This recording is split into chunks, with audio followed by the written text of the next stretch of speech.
नमस्कार दोस्तों, एजुकेशन 24 में आपका स्वागत है। दोस्तों आज का वीडियो आप सबके लिए बहुत ही खास होने वाला है, क्योंकि आज के इस वीडियो में आपको बीए सेकेंड ईयर के थर्ड सेमेस्टर में आपका सब्जेक्ट जियोग्राफी यानी कि भूगोल, उसके अंदर कौन कौन से क्वेश्चन आने वाले हैं। इस वीडियो के अंदर मैं आपको आने वाले क्वेश्चन के बारे में बताऊंगा, तो आप इस वीडियो को पूरा अंत तक जरूर दिखेगा, क्योंकि इस वीडियो से आपको बहुत कुछ सीखने को मिलेगा जो कि बीए एग्जाम में काम करेगा। तो आइए देर न करते हुए वीडियो को शुरू करते हैं। और बीए सेकेंड ईयर के थर्ड सेमेस्टर में आपका सब्जेक्ट जियोग्राफी यानी कि भूगोल, उसके अंदर जो भी क्वेश्चन आने वाले हैं उन आने वाले क्वेश्चन के बारे में जानते हैं।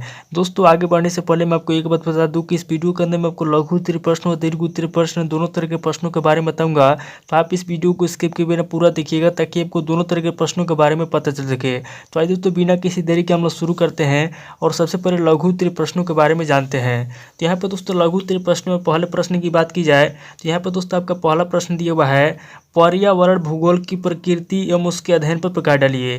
पहला क्वेश्चन कह रहा है जो पर्यावरण भूगोल है, पहले क्वेश्चन के अंदर आपको पर्यावरण भूगोल की प्रकृति के बारे में बताना है और उसके अध्ययन पर प्रकाश डालना है। अब दोस्तों अगले क्वेश्चन की बात किए तो यहाँ पर दोस्तों आपका दूसरा क्वेश्चन दिया हुआ है, जलीय चक्र की व्याख्या कीजिए। दूसरा क्वेश्चन कह रहा है जो जलीय चक्र है, दूसरे क्वेश्चन के अंदर आपको जलीय चक्र की व्याख्या करना है। अब दोस्तों अगले क्वेश्चन की बात किए तो यहाँ पर दोस्तों आपका तीसरा क्वेश्चन दिया हुआ है, जैव मंडल के अजैविक संघटकों का वर्णन कीजिए।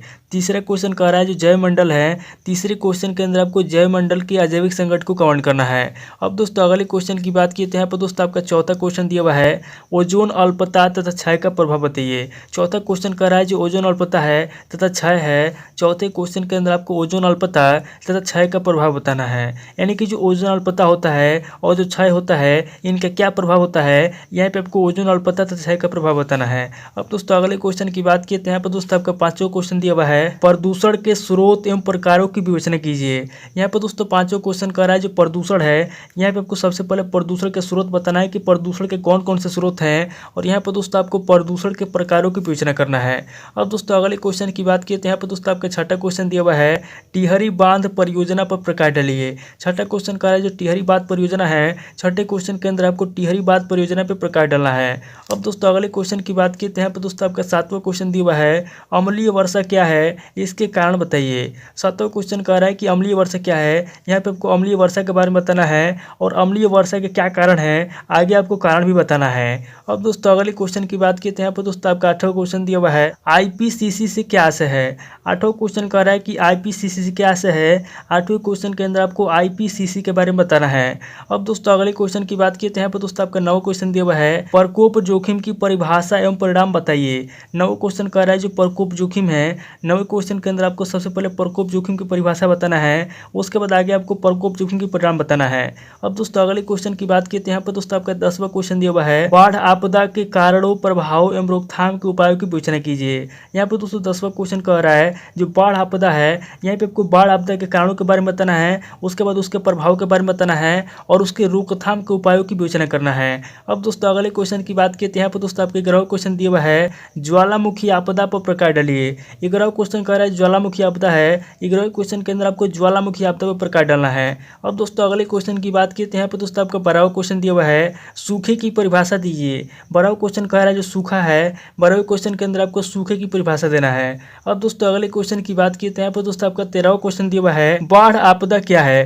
13वां क्वेश्चन कह रहा है बाढ़ आपदा क्या है, 13वें क्वेश्चन के अंदर आपको बाढ़ आपदा के बारे में बताना है। अब दोस्तों अगले क्वेश्चन की बात की तो यहाँ पर दोस्तों आपका 14वां क्वेश्चन दिया हुआ है, भूकंप के कारणों की व्याख्या कीजिए। 14वां क्वेश्चन कह रहा है जो भूकंप है, 14वें क्वेश्चन के अंदर आपको भूकंप के कारणों की व्याख्या करना है, यानी कि भूकंप किन कारणों से आता है, यहाँ पे आपको भूकंप के कारण बताना है। अब दोस्तों अगले क्वेश्चन की बात की तो यहाँ पे दोस्तों आपका 15वां क्वेश्चन दिया हुआ है, भूस्खलन एवं ज्वालामुखी के कारण बताइए। 15वां क्वेश्चन कह रहा है जो भूस्खलन ज्वालामुखी है, यहाँ पे आपको भूस्खलन एवं ज्वालामुखी के कारण बताना है। अब दोस्तों अगले क्वेश्चन की बात की तो यहाँ पे दोस्तों आपका 16वां क्वेश्चन दिया हुआ है, पार्थिव प्रकोप एवं आपदाएं क्या है। 16वां क्वेश्चन कह रहा है जो पार्थिव प्रकोप होता है और जो आपदा होता है, यहाँ पे आपको पार्थिव प्रकोप एवं आपदा के बारे में बताना है कि पार्थिव प्रकोप में आपदा क्या होता है। अब दोस्तों अगले क्वेश्चन की बात की तो यहाँ पे दोस्तों आपका 17वां क्वेश्चन दिया हुआ है, जलवायु परिवर्तन से क्या आशय है। 17वां क्वेश्चन कह रहा है कि जलवायु परिवर्तन क्या होता है, यहाँ पे आपको जलवायु परिवर्तन के बारे में बताना है कि जलवायु परिवर्तन क्या होता है। अब दोस्तों अगले क्वेश्चन की बात की तो यहाँ पे दोस्तों आपका 18वां क्वेश्चन दिया हुआ है, ओजोन परत पर टिप्पणी लिखिए।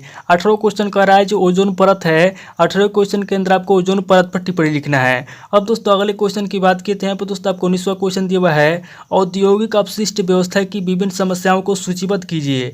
19वां क्वेश्चन कह रहा है जो औद्योगिक अपशिष्ट व्यवस्था है, यहाँ पे आपको औद्योगिक अपशिष्ट व्यवस्था की जो विभिन्न समस्या है, यहाँ पे आपको 19वें क्वेश्चन के अंदर औद्योगिक अपशिष्ट व्यवस्था की विभिन्न समस्याओं को सूचीबद्ध करना है। अब दोस्तों अगले क्वेश्चन की बात किए तो यहाँ पर दोस्तों आपका 20वां क्वेश्चन दिया हुआ है भू जैव रसायन पर टिप्पणी लिखिए। 20वां क्वेश्चन कह रहा है जो भू जैव रसायन है, 20वें क्वेश्चन के अंदर आपको भू जैव रसायन पर टिप्पणी लिखना है। ये दोस्तों टोटल आपके 20 क्वेश्चन हो गए जो कि आपके लघु उत्तरीय प्रश्न पूछेंगे।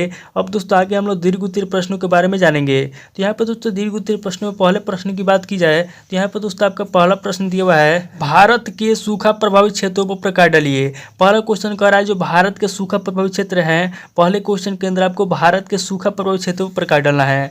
अब दोस्तों अगले क्वेश्चन की बात की तो यहाँ पर दोस्तों आपका दूसरा क्वेश्चन दिया हुआ है भूकंप आपदा क्या है, भूकंप आपदा प्रबंधन की विवेचना कीजिए। दूसरा क्वेश्चन कह रहा है कि भूकंप आपदा क्या है, दूसरे क्वेश्चन के अंदर आपको सबसे पहले भूकंप आपदा के बारे में बताना है, उसके बाद आगे आपको भूकंप आपदा प्रबंधन की विवेचना करना है। अब दोस्तों अगले क्वेश्चन की बात की तो यहाँ पर दोस्तों आपका तीसरा क्वेश्चन दिया हुआ है प्रकोपों के शांति शमन एवं प्रबंधन से संबंधित योजनाओं एवं नीतियों का वर्णन कीजिए। तीसरा क्वेश्चन कह रहा है जो प्रकोप है, यहाँ पे आपको प्रकोपों के शांति शमन प्रबंधन संबंधित जो भी योजना है, यहाँ पे आपको योजनाओं के बारे में बताना है और उसकी नीतियों का वर्णन करना है। अब दोस्तों अगले क्वेश्चन की बात की तो यहाँ पे दोस्तों आपका चौथा क्वेश्चन दिया हुआ है प्राकृतिक प्रकोपों अथवा आपदाओं से होने वाले विनाश पर एक निबंध लिखिए। चौथा क्वेश्चन कह रहा है जो प्राकृतिक प्रकोप है अथवा जो आपदा है, यहाँ पे आपको प्राकृतिक प्रकोपों अथवा आपदा से होने वाले जो विनाश है, यहाँ पे आपको होने वाले विनाश पे एक निबंध लिखना है।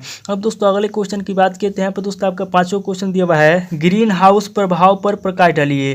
पांचवा क्वेश्चन कह रहा है जो ग्रीन हाउस प्रभाव है, पांचवें क्वेश्चन के अंदर आपको ग्रीन हाउस प्रभाव पर प्रकाश डालना है। अब दोस्तों अगले क्वेश्चन की बात की तो यहाँ पर दोस्तों आपका छठा क्वेश्चन दिया हुआ है गंगा एक्शन प्लान का विवेचन कीजिए। छठा क्वेश्चन कह रहा है जो गंगा एक्शन प्लान है, छठे क्वेश्चन के अंदर आपको गंगा एक्शन प्लान का विवेचन करना है। अब दोस्तों अगले क्वेश्चन की बात की तो यहाँ पर दोस्तों आपका सातवां क्वेश्चन दिया हुआ है वनोन्मूलन से आप क्या समझते हैं, वनोन्मूलन के कारण बताइए। सातवां क्वेश्चन कह रहा है कि वनोन्मूलन क्या होता है, यहाँ पे आपको सबसे पहले वनोन्मूलन के बारे में बताना है, उसके बाद आगे आपको वनोन्मूलन के कारण बताना है।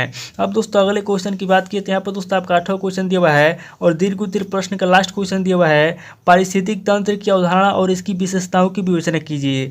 8वां क्वेश्चन कह रहा है कि पारिस्थितिक तंत्र क्या होता है, सबसे पहले आपको पारिस्थितिक तंत्र की अवधारणा बताना है और इसकी विशेषताओं की विवेचना करना है। ये दोस्तों टोटल आपके 8 क्वेश्चन होंगे जो कि आपके दीर्घ उत्तरीय प्रश्न पूछेंगे। तो दोस्तों इस वीडियो के अंदर मैंने आपको लघु उत्तरीय प्रश्न और दीर्घ उत्तरीय प्रश्न दोनों तरह के प्रश्नों के बारे में बता दिया। आप इन दोनों तरह के प्रश्नों को नोट कर लीजिए और किसी किताब से सीरीज से मिलाकर के याद कर लीजिए। दोस्तों आज इस वीडियो को मैं पे स्किप करता हूँ और मिलता है आपसे नेक्स्ट वीडियो में। अगर आपको वीडियो अच्छा लगा तो वीडियो को लाइक कीजिए, शेयर कीजिए और कमेंट करके बताइए कि आपको नेक्स्ट वीडियो किस टॉपिक ऊपर चाहिए। थैंक यू दोस्तों।